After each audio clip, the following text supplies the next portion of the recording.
sou João Paulo Lucas Nunes da Costa, orientado pela professora Everlane Suane de Araújo da Silva no programa PIBIC. O título do projeto é A Mortalidade e a Fecundidade no Semiárido Brasileiro.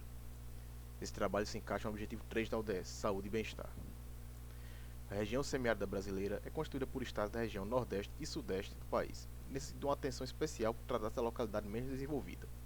Sabe que existe problemas de declaração de óbitos, contudo isso vem melhorando com o passar do tempo. Os registros de óbitos são importantes na demografia.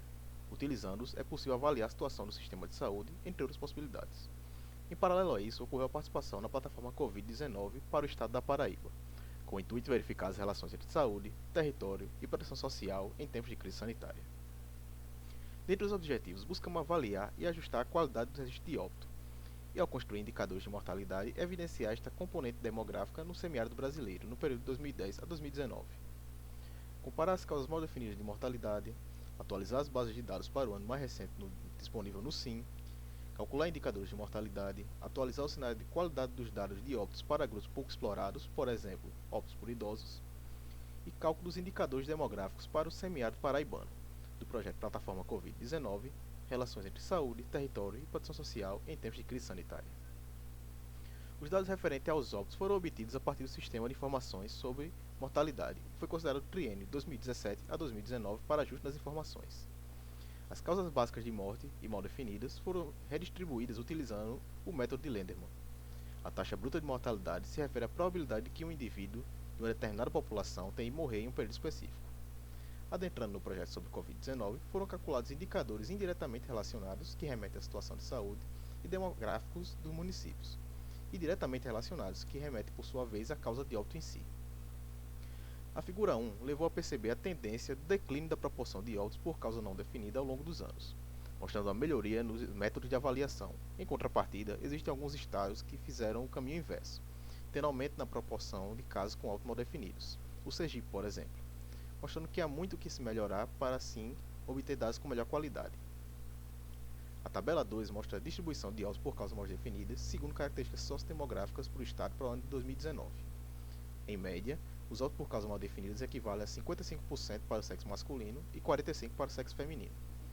Quando se volta a olhar para a faixa etária, notou-se que a grande maioria dos óbitos por causas mal definidas estão presentes na faixa de 60 anos e mais. Na tabela 3, observa-se a cobertura dos dados de óbitos nos estados que fazem parte do semiárido, com exceção do Maranhão. É observado que a maioria dos estados se encaixa acima de 80%, ou seja, de regular para bom, enquanto Minas Gerais possui um resultado considerado ruim, com apenas 64%. Isso pode ocorrer por se tratar de um estado muito extenso territorialmente, dificultando o acesso à informação. No quadro 1 é possível observar os valores de óbitos para o triênio de 2017 a 2019 e logo após o resultado obtido ao aplicar o método de Lenderman e o fator de correção. Desta forma, chegou-se ao resultado que é mais provável de remeter à realidade da região. Seguindo para a pesquisa sobre Covid-19, que teve como foco o estado da Paraíba, na tabela 5, ao considerar os 194 municípios que fazem parte do semiárido brasileiro, que constituem no estado da Paraíba, é possível ter esse vislumbre de uma situação demográfica para o ano de 2020. Cerca de apenas 13% de sua população é idosa, e possui apenas uma densidade demográfica de 48 habitantes por quilômetro quadrado. Na tabela 6 é observada a série histórica de 2010 a 2017, para o cálculo da mortalidade proporcional para as pessoas idosas. É notável que a mortalidade proporcional para pessoas com essa idade vem aumentando ao passar dos anos, afinal é esperado que o ser humano venha a morrer em idades mais avançadas, mostrando assim uma diminuição em mortalidades prematuras. Na tabela 7 temos a série temporal da taxa de mortalidade neonatal, e na tabela 8 a pós-neonatal. O índice proposto pela OMS é que os óbitos infantis de todas as categorias sejam de 12 ou menos óbitos a cada 1.000 nascidos vivos, sendo observados que esses municípios se encontram nos limites propostos. Na tabela 9, é possível verificar as condições desses municípios em relação direta à Covid-19 no período de março a agosto de 2020. Foram contabilizados nesse período 71.858 casos de Covid-19 nesses municípios, chegando a 902 óbitos, dentre esses sendo 686 de pessoas com mais de 60 anos, ou seja, mais de 76% dos óbitos foram apenas de pessoas que consideradas grupos de risco. Entrando nas conclusões, a mortalidade por causas mal definidas é algo que necessita de atenção, principalmente para os idosos.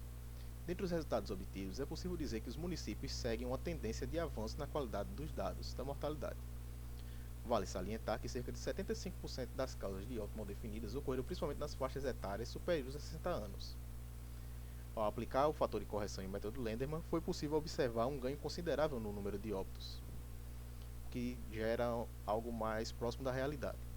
Em março de 2020 a agosto de 2020 foi o período inicial da doença na Paraíba, mal que assolou todo mundo, ceifando milhares de vidas, por isso foi o período adotado para o estudo. Aos agradecimentos à Universidade Federal da Paraíba por seu meio facilitador de conquistas, a professora doutora Everlane Swan de Araújo por viabilizar a oportunidade de crescer intelectualmente a partir da participação na pesquisa, por fornecer todo o apoio necessário, a CNPq pelo mais vasto incentivo à pesquisa estudantil e a Propesc pelo empenho e por nos manter sempre bem informados. Obrigado.